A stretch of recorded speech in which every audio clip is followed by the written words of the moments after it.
இந்த பாட்டு ஏந்து ரத்த கொதிப்பு என் மாமனாருக்கு ரத்த கொதிப்பு ஒச்சக்கல உன்ன கல்ல பருப்பு ஃபீவர் வந்தா குடி சிறப்பு மைக்க முடி மகன செருப்பாலடி மூக்குல டிஎஸ் போடி மொழியில ஏறிட நேடி இன்னைக்கு நான் இப்ப வரைக்கும் சுத்தி நிக்கிறேன்னா சொல்ல மாலி உங்க கூட சுத்துறதுக்கெல்லாம் முக்காவாசி வாயிடோலி ரத்த கொதிப்பு என் மாமியாருக்கு ரத்த கொதிப்பு என் நாத்தனாரு ஒரு நாயம் மாமியார் காய்ச்சி ஒரு மேயும் சித்தாத்தா அடுப்புல கத்திரிக்காய் வேவல எல்லாருக்கும் வணக்கம் and welcome back to my YouTube channel. This is ஃப்ளோமி ஹியர். ஒரு மனிதன் மக்களுக்காக ஏதாவது செய்யணும் அப்படின்ற ஆர்வத்துல தொடர்ந்து 6 முறை தேர்தலில் போட்டிடுறாங்க. 6 முறையும் மக்கள் அவருக்கு கொடுக்குற பரிசு தோல்விகளும் அவமானங்களும் தேவையற்ற வதந்திகளும் இருந்தாலும் கண்டினியூஸ் எஃபோர்ட் ஃபார் மக்களுக்காக ஏதாவது செய்யணும், மக்களுக்காக ஓடிக்கிட்டே இருக்கணும், மக்களுக்காக தான் நம்மளோட முயற்சிகள் இருக்கணும்னு ஓடிக்கிட்டே இருக்காரு. அந்த 6 முறை தேர்தல்களையும் அவருக்கு கிடைச்ச வாக்கு வித்தியாசம் வெறும் 7% மட்டும்தான். இருந்தாலும் ஓடுறாரு. ஆனா மக்களுக்கு சின்ன சின்ன பிரச்சனைகள் வருது, அங்க போய் குரல் கொடுக்குறாரு. மக்களுக்கு பெரிய பெரிய ப்ராப்ளம்ஸ் வருது, அங்க போய் நின்று பதில் மொழியும் கொடுத்துட்டு இருக்காரு. இந்த மக்கள் என்ன பண்றாங்கன்னு கேட்டீங்கன்னா, அவரை ஒரு அண்ணனா ஏத்துக்கிறாங்க, தலைவரா ஏத்துக்க மறுக்கிறாங்க. ஆனா அந்த தனி மனிதர் என்ன யோசிக்கிறாருன்னா, ஒரு அண்ணனா இருந்தா மக்களுக்கு எதுவும் செய்ய முடியாது, ஒரு லீடரா இருந்தா மக்களுக்காக நம்ம எதையும் செய்ய முடியும். நிறைய கட்சிகள் சொல்றாங்க, நாங்க வந்தா இதை செய்வோம், நான் வரும்போது ஏன் அதெல்லாம் செய்யலை அப்படின்றத தான் அந்த தனி மனிதர் கேட்குறாரு. எல்லாருக்கும் தெரிஞ்சிருக்கும் யாரை பற்றி பேசுகிறேன் அப்படின்னு சொல்லிட்டு. இளைஞர்கள் எல்லாருக்கும் பிடிச்ச ஒரு அரசியல் தலைவர் சீமான், அவங்கள பற்றி தான் பேசிகிட்டு இருக்கேன். சீமான் பேரை சொன்னாலே ஒரு விதமான கம்பீரம், ஒரு விதமான எப்படி சொல்லுவாங்க, கால பைரவருக்குன்னு ஒரு சில குணங்கள் இருக்கும். ரொம்ப தைரியமாக இருப்பாங்க. பேச வேண்டிய இடத்துல யார் இருந்தாலும் பரவாயில்ல, நான் பேச வேண்டிய விஷயத்த பட்டுன்னு பேசுவேன் அப்படின்ற மாதிரி ஒரு கேரக்டர் உள்ள ஒரு பர்சன் தான் சீமான். அவரை பார்த்து அரசியல் தலைவர்கள் பயப்படுறாங்களா, அரசியல் கட்சிகள் பயப்படுறாங்களா, அப்படியே பயந்தாலும் என்ன காரணமாக இருக்கும் அப்படின்ற மாதிரி ஒரு கேள்வி. முதல் காரணம், நிறைய யங்ஸ்டர்ஸ் இப்போ அவரை ஃபாலோ பண்ண ஆரம்பிச்சிட்டாங்க. இதுவும் ஒரு முக்கியமான காரணம் தான். ஒருவேளை அரசியல் கட்சிகளும் அரசியல் தலைவர்களும் அவரை பார்த்து பயப்படலைன்னு சொன்னால், அவரோட கட்சி சின்னத்தை ஏன் அவர்கிட்ட இருந்து பறிக்கிறாங்க? இதுதான் ஜனநாயகமா அப்படின்ற ஒரு கேள்வியும் முன் வைக்கப்படுது. அது என்ன, பாரதிய ஜனதா கட்சிக்கு தாமரை அப்படின்றது கட்சி சின்னம், அதோட வயசு ஒரு 100 இருக்கும். திமுகவுக்கு சூரியன், அதோட வயசு 70 இருக்கும். நம்ம அதிமுகவுக்கு ஒரு சின்னம் இரட்டை இலை, அவங்களுக்கு வயசு 60 இருக்கும். இப்படி அவங்கவுங்களுக்குள்ள கட்சிக்கான சின்னம் அவங்கவுங்களுக்கு இருக்கும் பொழுது இவர்கிட்ட இருந்து மட்டும் விவசாயம் அப்படின்ற அந்த கட்சி சின்னத்தை ஏன் பறிக்கிறாங்க? உழவு இல்லை என்றால் உணவு இல்லை, உணவு இல்லைன்னா உயிர்கள் இல்லை. உயிர்களை காப்பாற்றணும் அப்படின்னா உழவை காப்பாற்றணும் அப்படின்றது ஒரு பேசிக் இன்டென்ஷன் தான் சீமான் அவங்களது.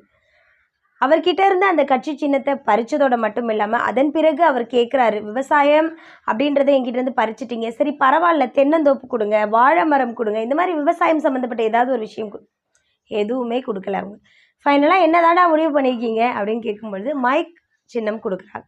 அதுவும் ஒரு விதத்தில் சரிதான். ஏன்னா அவரோட பேச்சு மக்களுக்கு ஒரு எழுச்சியை உருவாக்குற மாதிரி ஒரு விஷயமா தான் இருக்கும். ஸோ கண்டிப்பாக அந்த மைக் அப்படின்ற சின்னம் அவருக்கு ஓகே அப்படின்ற மாதிரி தான் இருந்தது. ஆனால் அவருக்கு இது கொடுக்கப்பட்டதற்கான காரணம், அவரோட சின்னத்தை மறைக்கிறோம், அவரோட சின்னத்தை அவர்கிட்ட இருந்து எடுக்கிறோன்னா அந்த 7% ஓட்டுகளும் அவருக்கு கிடைக்காதுன்ற இன்டென்ஷன் தான். பட் இப்போது போயிட்டு இருக்க தீவிரமான தேர்தல் பிரச்சாரங்களுக்கு நடுவில் அவருக்கு ஒரு வாய்ப்பு கொடுத்து தான் பார்க்கலாமே அப்படின்ற எண்ணத்துக்கு மக்கள் வந்துட்டாங்களோ அப்படின்ற மாதிரி தான் இருக்குது. First and second one is, நம்ம எல்லாமே சொல்லுவோம், ஒரு யங் பீப்புளாக இருப்போம், இல்லை ஒரு 35+, 40+ பேசும்போது ஏண்டா அரசியல் பற்றி பேசிக்கிட்டு, இதெல்லாம் தேவையா அப்படின்னு சில விஷயங்கள் பேசுவோம். அதுக்கு நம்ம சீமான் அண்ணன் என்ன சொல்கிறாங்கன்னா, அரசியல் எனக்கு வேணாம், அரசியலை நான் தெரிஞ்சுக்கவும் வேண்டாம், அரசியல் பற்றின டாபிக் எனக்கு வேண்டவே வேண்டாம் நீ நினைக்கிற அப்படின்னு சொன்னால், வானமே இல்லாத பூமியில் நீ இருக்கிற மாதிரி உன்னோட லைஃப் வந்து இன்கம்ப்ளீட்டடாக தான் இருக்கும். அதே தான் வந்து காந்தியும் சொல்கிறாங்க, அரசியல் அறிவு இல்லாதவன் மனிதனே கிடையாது அப்படி. அதே தான் அரிஸ்டாட்டிலும் சொல்கிறாரு, உனக்கு வந்து அரசியல் வேணான்னு நீ எவ்வளவு தான் ஒதுங்கி போனாலும் அரசியல் உன்னை தேடி தான் வந்துட்டுருக்கும் அப்படின்ற ஒரு விஷயத்த சீமான் வந்து சொல்கிறாங்க. இப்போ இருக்கிற யங் ஜெனரேஷன் பீப்புள் வந்து ஒரு ஒரு ஒரு ஷார்ட் ஸ்டோரி ஒன்று சொல்கிறாரு பாருங்க. இப்போ இருக்கிற யங் ஜெனரேஷன் பீப்புளுக்கு ஒர்க் இருக்கான்னு கேட்டால் இல்லை, அதுவும் படித்த படிப்புக்கு ஒர்க் இருக்கான்னு கேட்டால் இல்லை. இப்போ இருக்கிற காலகட்டத்துக்கு மனிதாபிமான அரசியல் தலைவர் தேவையா, ஒரு நேர்மையான அரசியல் தலைவர் தேவையா? மனிதாபிமானம் உள்ள ஒரு அரசியல் தலைவராக இருந்தால், நான் சாப்பிடலைன்னா எனக்கு ரொம்ப பசிக்குதுன்னு சொன்னால் ஒரு 20 ரூபா கொடுத்து போய் சாப்பிட்டுட்டு வான்னு சொல்லுவாங்க. இதுவே ஒரு நேர்மையான அரசியல் தலைவராக இருந்தா, வா இங்கே உட்காரு, ஏன் நீ சாப்பிடல அப்படின்னு கேட்பாங்க. எனக்கு பசிக்குது ரொம்ப அப்படி, இந்தா 20 ரூபா போய் சாப்பிட்டுட்டு இங்கே வா, நான் இங்கேயே வெயிட் பண்ணிட்டு இருப்பேன், உனக்காக நான் இங்கே வெயிட் பண்ணிட்டு இருப்பேன்னு அவங்கள்ட்ட சொல்கிறதும், சாப்பிட்டு வந்ததுக்கப்புறம் உனக்கு என்ன பிரச்சனை, ஏன் 22 வயசு ஆகுது, ஏன் உனக்கான ஜாபை நீ தேடிக்கலை, ஏன் நீ வந்து சொந்த காலில் நிற்கலை அப்படின்னு கேட்குறாங்க. அவங்களும் இல்லைண்ணே நிறைய இடத்துல நான் தேடி பார்த்தேண்ணே, எனக்கு ஜாப் கிடைக்கவே இல்லைண்ணே, ரொம்ப கஷ்டமாக இருக்குண்ணே. 22 வயசு பையனால் பசி தாங்க முடியுமா?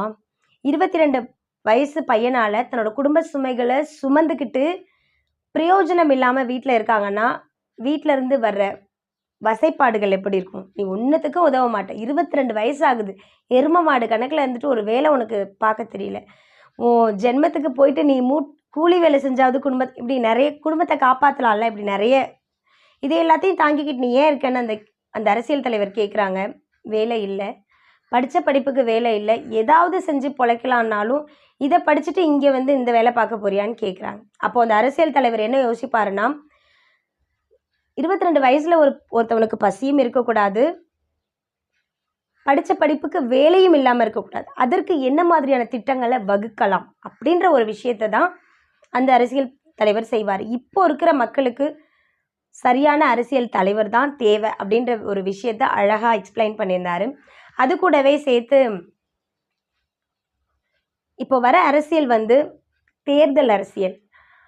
தேர்தல் அரசியல்னா என்னன்னு நீங்கள் என்னை கேளுங்கண்ணே அப்படின்னு மதன் கௌரிகிட்ட சொல்கிறாரு. மதன் கௌரியும் தேர்தல் அரசியல்னா என்னென்ன அப்படின்னு கேட்குறாங்க. தேர்தல் அரசியல்னா கரெக்டாக தேர்தல் வர்றதுக்கு ஒரு 2.5 monthsக்கு முன்னாடி கேஸ் ரேட் 200 குறைக்கிறாங்க. எல்லாருக்கும் 1000 ரூபாய் பணம் வந்துருச்சான்னு கேட்குறாங்க. அதன் பிறகு மானியம், சலுகைகள் இதெல்லாம் உங்களுக்கு வந்துச்சா அப்படின்னு கேட்குறாங்க. இதுதான் தேர்தல் அரசியல். இங்கே தேவை தேர்தல் அரசியல் கிடையாது, மக்களுக்கான நல்ல தலைவன். 18 வயசுலேருந்து 25 வயசு வரைக்கும் இருக்கிற பையனுக்கு தேவையான ஸ்கீம்ஸ் கிடையாது. நெக்ஸ்ட் ஜெனரேஷனுக்கும் என்ன தேவை அப்படின்றத யோசிக்கிற தலைவர்கள் தான் தேவை. அப்படி ஒரு தலைவர் இருந்தார் காங்கிரஸ் கட்சியில், காமராஜர். நம்ம படிக்காத படிப்பை நம்மளோட அடுத்த தலைமுறை குழந்தைகள் படிக்கணும் அப்படின்னு சொல்லிட்டு தேடி தேடி ஓடி ஓடி பள்ளிக்கூடங்கள் கட்டுறாரு. பள்ளிக்கூடம் கட்டினதுக்கப்புறமும் பள்ளிக்கூடத்தில் வந்து கூட்டம் வரல. ஏன் அப்படின்னு யோசிக்கும்போது சாப்பாடு இல்லை, சாப்பாட்டுக்காக பசங்க வேலைக்கு போகிறாங்க. ஓகே, அந்த சாப்பாடை நம்ம ஃப்ரீயாக கொடுக்குறோம் அப்படின்னா அப்போது நம்மளை தேடி வருவாங்களா? அந்த ஸ்கீமையும் வந்து லான்ச் பண்ணுறாங்க. அதன் விளைவு நிறைய குழந்தைகள் பள்ளிக்கூடத்துக்கு வராங்க, படிக்கிறாங்க. இதுதான் அடுத்த தலைமுறைக்கும் நல்லது செய்யணும் அப்படின்ற மாதிரியான ஒரு அரசியல். அதுதான் வந்து நம்ம காமராஜர் ஐயா செஞ்சாங்க. இப்போவும் மக்களுக்கான வாய்ப்பு, தனக்கான நல்ல தலைவர்களை தேர்ந்தெடுக்கிறது. தோல்வி அப்படின்ற ஒரு விஷயத்தை பற்றி நான் பயப்படவே இல்லை. ஏன்னா நான் 6 முறை தோற்று போனுவேன். இன்னும் 60 முறை தோக்கணுன்னாலும் நான் தைரியமாக தோற்று போவேன். தோற்று போனதோட மட்டும் இல்லாமல் தோற்று போகிற ஒவ்வொரு நிமிஷமும் நான் எழுந்து நிற்பேன். யாருக்காகன்னு கேட்டால் ஃபார் மக்கள். இந்த மக்களுக்காக இன்னும் 60 முறை நான் தோத்தாலும் தைரியமாக அடுத்த செகண்ட் எழுந்து நிற்பேன். ஆனால் தோக்குறவங்க எல்லாரும் எழுந்து நிற்பாங்களான்னு கேட்டால் இல்லை. அது கூடவே சேர்த்து இந்த 6 முறையும் தோற்று போனதுக்கு ஒரு காரணம், நீங்கள் ஏதாவது ஒரு கட்சி கூட கூட்டணிக்கு போயிருந்தீங்கன்னு சொன்னால் நீங்கள் பேசுகிற பேச்சுக்கும் உங்களோட கொள்கைகளும் பிடிச்சு போய் மக்கள் உங்களை ஏற்றுட்டு இருந்திருப்பாங்கல்ல அப்படின்னு கேட்குறாரு மதன் கௌரி. 6 முறையும் அவருக்கான அழைப்பு வந்து 100 கோடி தரேன், 50 கோடி தரேன், இப்படி கோடிகளில் தரேன் வேண்டாம். எனக்கு மக்களை சந்திக்கணும், களத்தில் சந்திக்கணும். என்னோட எண்ணங்கள், என்னோட மன ஓட்டங்களை நான் மக்கள்கிட்ட சொல்லணும். அதுக்கு எனக்கு எந்த கூட்டணி கட்சியும் தேவையில்ல. நான் டைரெக்டாக போய் மக்கள்கிட்ட பேசுகிறேன். நான் இறங்கி ரோட்டில் நிற்கிறேன். நான் இறங்கி பள்ளிக்கூடத்துக்கு போகிறேன். நான் இறங்கி சாக்கடை க்ளீன் பண்ணுறவங்க கிட்ட நின்று பேசுகிறேன். எனக்கும் அவங்களுக்கும் நடுவில் நாங்கள் 2 பேர் மட்டுமே இருந்துட்டு போகிறோம். எனக்கு எதுக்கு இன்னொரு மீடியேட்ரு? எனக்கு எதுக்கு ஒரு பல கூட்டம் சேர்ந்த ஒரு அப்படின்ற மாதிரியான கேள்விகளை எல்லாம் கேட்குறாரு. கூடவே சேர்த்து இன்னொரு பதிலையும் சொல்கிறாரு. நீங்கள் ஒரு பெண்ணாக இருக்கீங்க, ஒரு ஆணாக இருக்கீங்க, நீங்கள் படிச்சிருக்கீங்க, நீங்கள் படிக்காமல் இருக்கீங்க, இதெல்லாம் தேவையே இல்லாத ஒரு விஷயம். உங்களுக்கு அரசியல் அறிவு கண்டிப்பாக இருக்கத்தான் வேணும். இவங்க ஏன் நம்மக்கிட்ட ஓட் கேட்க வராங்க? ஓட்டு வாங்கினதுக்கப்புறம் ஏன் அவங்க வந்து நம்மளை சந்திக்கவே இல்லை அப்படின்ற கேள்வி அறிவு உங்களுக்கு இருக்கணும். எப்போ நீங்கள் கேள்விகள் கேட்க ஆரம்பிக்கிறீங்களோ அப்போ தான் வந்து நீங்கள் உயிருள்ள ஒரு ஆணாகவோ பெண்ணாகவோ மாறுறீங்க அப்படின்ற ஒரு விஷயத்தையும் ரொம்ப அழகாக சொல்கிறாரு. பிறப்போக்கும் எல்லா உயிர்க்கும் அப்படின்ற அந்த திருக்குறளை வந்து நடிகர் விஜய் மக்கள் வெற்றி கழகம்க்கு ஒரு லைனாக வச்சுருக்காங்க. இதை பற்றி கேட்கும் பொழுது, திருவள்ளுவர் எனக்கும் தாத்தா தான், தம்பி விஜய்க்கும் தாத்தா தான். தனியாக ஓடி ஓடி ஓடி நான் ரொம்ப டயர்ட் ஆகிட்டேன். தம்பி விஜய் வந்து என் கூட சேர்ந்தாலோ இல்லை நான் அவங்க கூட சேர்ந்து எங்களோட கொள்கைகள் 2 பேருக்கும் ஒத்து போகுது அப்படின்னா அது ஒரு நல்ல விஷயம் தானே. இது வரைக்கும் நான் எந்த கட்சி கூடயும் கூட்டணிக்கு போகலை. ஆனால் தம்பி விஜய் அப்படின்ட்டு வரும்பொழுது நான் போவேன். ஏன்னா அவரோட எண்ணங்கள் ஓரளவுக்கு மக்கள்கிட்ட போகும், மக்களோட நலனை எதிர்பார்க்கும் அப்படின்ற ஒரு விஷயந்தான். ஸோ அதுக்காக எனக்கு தம்பி விஜய் அவங்கள ரொம்ப பிடிக்கும். அவங்களோட அரசியல் இன்டென்ஷன் எனக்கு ரொம்ப பிடிக்கும். ஒருவேளை என்னோட கொள்கைகள் ஒத்து போக நாங்கள் 2 பேரும் சேர்ந்து ஒர்க் பண்ணுற மாதிரி நிலைமைகள் வந்ததுன்னு சொன்னால் கண்டிப்பாக மக்களுக்காக நாங்கள் 2 பேரும் சேர்ந்து நிறைய நல்ல திட்டங்களை செய்வோம் அப்படின்ற மாதிரியும் நம்ம சீமான் அண்ணா வந்து சொல்கிறாங்க. பிறகு பாரதிய ஜனதா கட்சி அப்படின்ற ஒரு கட்சிக்கு என்ன தெரியும்? பாகிஸ்தான் தெரியும், பசுமாடு தெரியும், பாரத மாதா அவங்கள தெரியும், ஜெய் ஸ்ரீராம், இந்த 4 வார்த்தைகளை தவிர்த்து அவங்களுக்கு என்ன தெரியும்? ஆட்சியில் தான் இருக்காங்க. இதை தவிர்த்து அவங்களுக்கு வேறு எதுவும் தெரியாது. அதுபோல் நம்ம திராவிட கட்சிகளுக்கு என்ன தெரியும்? ஜாதி, மதம், சலுகைகள், மானியம், இலவசம் இப்படின்ற மாதிரியான விஷயங்கள் தான் இவங்களுக்கும் தெரியும். இங்கே அடிப்படையான ஒரு தேவை அப்படின்னா இளைஞர்களுக்கு வேலை, பெண்களுக்கும் பாதுகாப்பு, குழந்தைகளுக்கு ஃப்ரீடம், குழந்தை பருவத்தை என்ஜாய் பண்ணுறதுக்கான ஒரு ஃப்ரீடம். நம்ம இருந்த காலத்தில் யாராவது நம்மளை தூக்கி கொஞ்சுறாங்க, நம்மக்கிட்ட பேசுகிறாங்கன்னா அது அப்படியே தான். அதில் ஒரு ஃபுல் லவ் இருக்கும். ஒரு ஒரு ஒரு தவறான எண்ணங்கள் வராது. இப்போ இருக்கிற காலகட்டத்தில் குழந்தைங்களை யாராவது இப்படி கை வைக்கிறாங்கன்னா குட் டச், பேட் டச், இப்படி பலவிதமான வேரியேஷன்ஸ் இருக்குது. அந்த சொசைட்டியை உருவாக்குனது யார்? அப்போது இப்போ இருக்கிற குழந்தைங்களுக்கு தேவை ஒரு ஸ்மார்ட் ஃபோனும் கம்ப்யூட்டருமா? இல்லை, குழந்தைங்களா ரெக்கை கட்டி பறக்கணும். அதுக்கு தேவையான ஸ்கீம்ஸ், போதை இல்லாத தமிழகம், இப்படி பல்வேறு விதமான விஷயங்கள் தான் தேவைப்படுது. அதையெல்லாம் விட்டுட்டு நான் மானியம் தரேன், இலவசம் தரேன் அப்படின்ற மாதிரி சொல்லிட்டு இருக்காங்க. அது வந்து எந்த விதத்துலையும் சரியான பாதைக்கு மக்களை கொண்டுட்டு போகிறது கிடையாது அப்படின்ற ஒரு விஷயத்தையும் வந்து சீமானண்ணா ரொம்ப அழகாக சொல்கிறாங்க. இவ்வளோ விஷயம் பேசுகிறாரு மனுஷன், ஒரு வார்த்தை கூட இங்கிலீஷில் பேசலை. அவ்வளோ ஒரு ஒரு ஆச்சரியம். அதுக்காக அவருக்கு இங்கிலீஷ் தெரியாமல் இல்லை, இங்கிலீஷ் நாலேஜ் அப்படின்றது அவருக்கு அவ்வளோ அழகாக இருக்குது. பட் இருந்தாலும் நம்ம எங்கே இருக்கோம், நம்ம என்ன சொல்ல வரோம், நமக்கு முன்னாடி இருக்கவங்க யார், நம்ம சொல்கிறத புரிஞ்சுக்கணுன்ற மக்கள், அவங்களுக்கு அவங்க பாஷையில் தான் சொல்லணும். அவங்கக்கிட்ட ஈஸியாக கம்யூனிகேட் பண்ணணும்னா அவங்களுக்கு என்ன தெரியும், நமக்கு என்ன தெரியும்? நம்ம 2 பேருக்கும் காமனாக இருக்கிற ஒரு லாங்குவேஜ் அப்படின்னா தமிழ் தான்.